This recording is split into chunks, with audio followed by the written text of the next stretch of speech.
a small plane, two guys, and a mission that was not just life-threatening, but seems utterly impossible today. It's a bizarre dream from a Vegas hotel owner, keeping an airplane airborne for not just hours or days, but months without ever touching the ground. It wasn't just about fuel. This is a story about lack of sleep, freezing December weather, and walking a tightrope between life and death.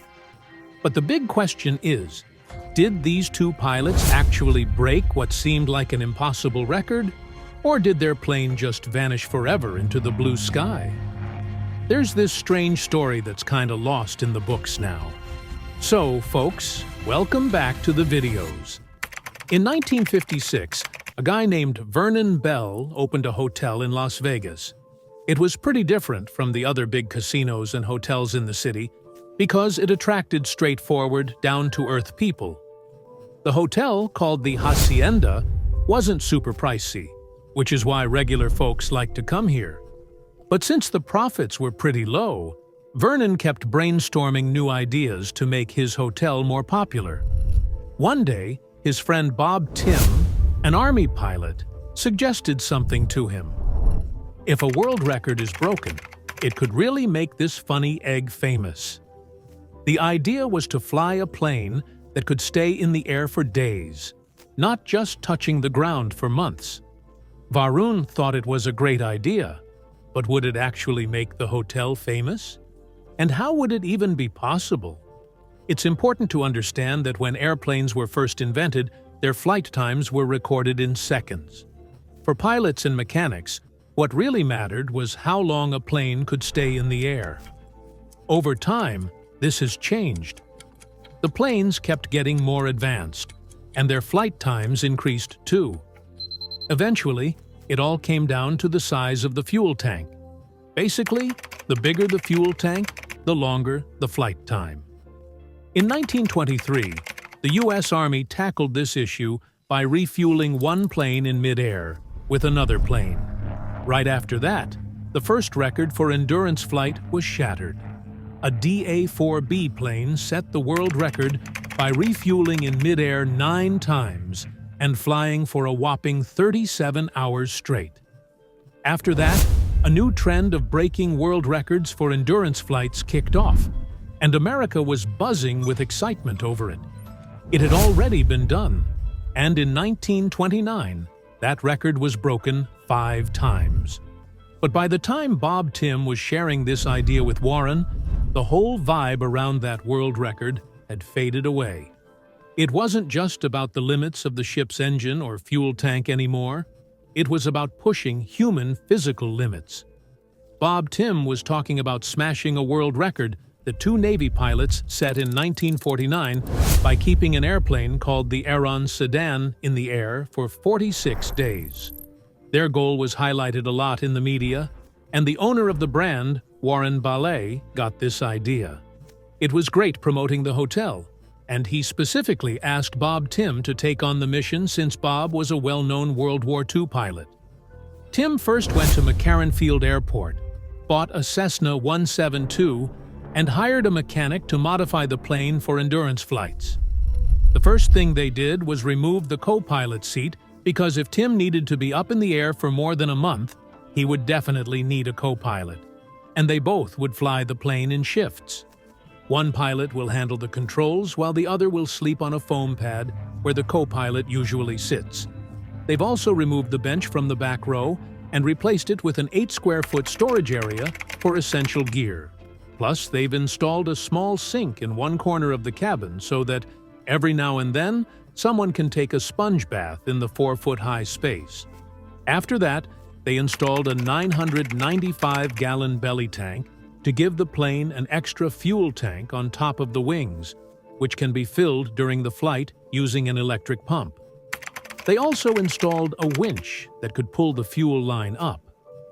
They removed the co-pilot's door and replaced it with a folding door, making it easier to access the fuel port of the belly tank. Nowadays, hanging from a flying plane is something you only see in movies, but back then, it was pretty common. Up until the 1950s, Aerial stuntmen did a lot of scenes that involved moving from one plane to another mid-flight. To make refueling as safe as possible, they also added a small folding platform outside the co-pilot's door. It was built so that someone could stand on it and connect the pipe to the belly tank's port. This platform was the only spot in the plane where you could actually stand. Otherwise, inside the Army 172, there was only space to sit or lie down. They also made quite a few changes to the plane's engine and wrote HASI in big letters on the outside, which was a key part of the whole mission. Then it was time for test flights. In the summer of 1958, the test flights kicked off, but problems started popping up one after another. Tim had first hired a co-pilot, and the two of them, they just couldn't get along during the test flights. They often disagreed about something or the other. The first test flight failed, the second one failed too, and during the third, they had such a big fight that Tom fired the co-pilot. The problem wasn't with the engine, it was the exhaust valve that kept overheating. They had attempted the mission 3 times but failed miserably. To make matters worse, while they were trying to set a new world record with their failed test flights, Jim Heath and Bill Burka were flying over Dallas. The pilots had successfully set a new world record by staying in the air for 50 days on the same Army 172 aircraft. Tim sorted out all the issues with the plane by December, and finally, on December 4th, 1958, officials from the International Federation of Automobiles (FIA) were present to keep an eye on the mission. To avoid any fraud accusations, Tim and his new co-pilot John Cook took off and returned to the runway so they could paint the tires of their aircraft with a special white paint. If they tried to land secretly somewhere, the white paint would come off, and that would affect their world record. It won't count after 12 hours. When it was time for the first refueling, both of them arrived on a pre-decided road where a refueling truck was already waiting. As the plane lined up with the road, the truck driver hit the gas hard. At this point, the plane had to fly at its minimum speed, which was set at 100 kilometers per hour because the truck couldn't go any faster. When the plane was just 20 feet above the truck and they were both lined up, the co-pilot dropped a winch down. The workers inside the truck attached a pipe to that winch. They pulled the winch up, connected the pipe to the belly tank port, and then signaled the truck to turn on the fuel pump. For the next 3 minutes, the plane and the truck had to stay perfectly in sync. If there was even a tiny mistake, or if either one sped up or slowed down, the outcome would be deadly. Once the belly tank was full, the co-pilot pulled the pipe out and tossed it back down. Then they flew back up into the sky for another 12 hours. If they wanted to break the world record in 50 days, they'd have to repeat this process at least 100 times. The pilot flew around Las Vegas for a few days, just in case there were any issues with the plane and they needed to land nearby. But once everything seemed all right, he started spending more time flying over the desolate fields of California. At higher altitudes, fuel efficiency improves, but the temperature also becomes freezing. Plus, due to some modifications to the cabin, the insulation wasn't great anymore. So, to stay warm, he decided to fly closer to the ground. The views are nice at lower altitudes, but at night, the mountains can be tricky. Clouds can be deadly too. The two pilots had become good friends by now. During their free time, they read books, exercised, and chatted away. They took advantage of refueling twice a day, not just for fuel, but also to bring up other essentials, like water containers, engine oil, and meals made by the chef. You might be wondering where the food they ate went, like where they went to the bathroom. They had a folding camp toilet seat in the plane for that. There used to be a trash bag hanging down below, filled with waste. They actually dumped it over the barren fields of California. They never mentioned it themselves, but after the co-pilot died, His wife spilled the beans. Now Tim and Cook had been in the air for 36 days. They even spent New Year's Eve on the plane, but fatigue and stress were starting to show. The two of them were crammed into that small plane cabin, struggling to find space. The noise of the engine made it hard for them to get a decent sleep. One night, Tim fell asleep right at the controls. And that's when things got tricky for the co-pilot. Just a few minutes before the shift started, Tim was astonishingly asleep for the next hour, and the plane kept flying straight on autopilot. When Tim finally woke up, the plane was flying low in a canyon at an unknown location. If he hadn't woken up a few minutes later, the aircraft would have crashed into a mountain because the autopilot was only programmed to keep it on a straight path, not to avoid obstacles.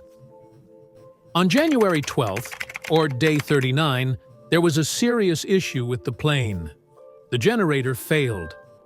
The radio lights and the heater system for pumping fuel from the belly tank to the wings aren't working. The ground crew sent up a small wind turbine, but it could only generate enough electricity to run the radios. For the remaining days, they had to manually pump the fuel by hand. Refueling at night became really tough because of the lack of lights, especially during the new moon. They solved this issue by tying a flashlight to a winch so the ground crew could see where to attach the pipe, and another truck was run 300 feet ahead of the refueling truck. Things started to heat up for Hassanda as the searchlight was on. The plane's fuel gauge went haywire, the tachometer failed, and carbon buildup began in the engine. As January 23rd approached, when they were set to break the record, Hassanda finally started to get the publicity that the owner, Ballet, had been hoping for. Ballet arranged for a schedule to fly over every major city and got it published in the newspapers so that people could see the plane and capture this historic moment. At one point, he even filled a whole separate plane with photographers to fly alongside Hassanda and capture everything. To make this moment memorable, co-pilot Cook even pretended to clean the windscreen by stepping out of the plane. The newspapers ran that photo, and the whole country started paying attention to this historic flight. On January 23rd, at 3:52 p.m., Hassanda broke the record that had been set for 50 days. But after all the hard work and challenges they faced to break that record, Tim and Cook decided they wouldn't land just yet and would keep flying as long as they could. And so, they spent another 14 days in the air. Finally, the plane, they couldn't fly any longer. On February 7th, 1959, after being in the air for a total of 64 days, 22 hours, 19 minutes, and 5 seconds, they finally asked the control tower at McCarran Field for landing permission and brought the plane down. During the landing, the press was gathered, and people from all over the country had come to the airport to witness this historic moment. This crowd included supporters, officials, journalists, Tim's wife and kids, and the entire staff from the Haskins Hotel. Tim and Cook were in such bad shape that they could barely get out of the plane on their own. Officials also confirmed that the white tire paint was completely intact, which means the plane actually stayed in the air for 64 days without landing. In 2015, the FAA officially ended the pilot endurance records because the risk of loss of life was increasing. So, Tim and Cook's world record is now forever unbreakable. The plane that set this record, Army 172, is still hanging in the baggage claim area of Terminal 1 at McCarran International Airport, telling its story to people. I hope you all enjoyed this video. Thanks a ton for all the love in your comments. Keep liking and sharing. We'll catch you in the next awesome one.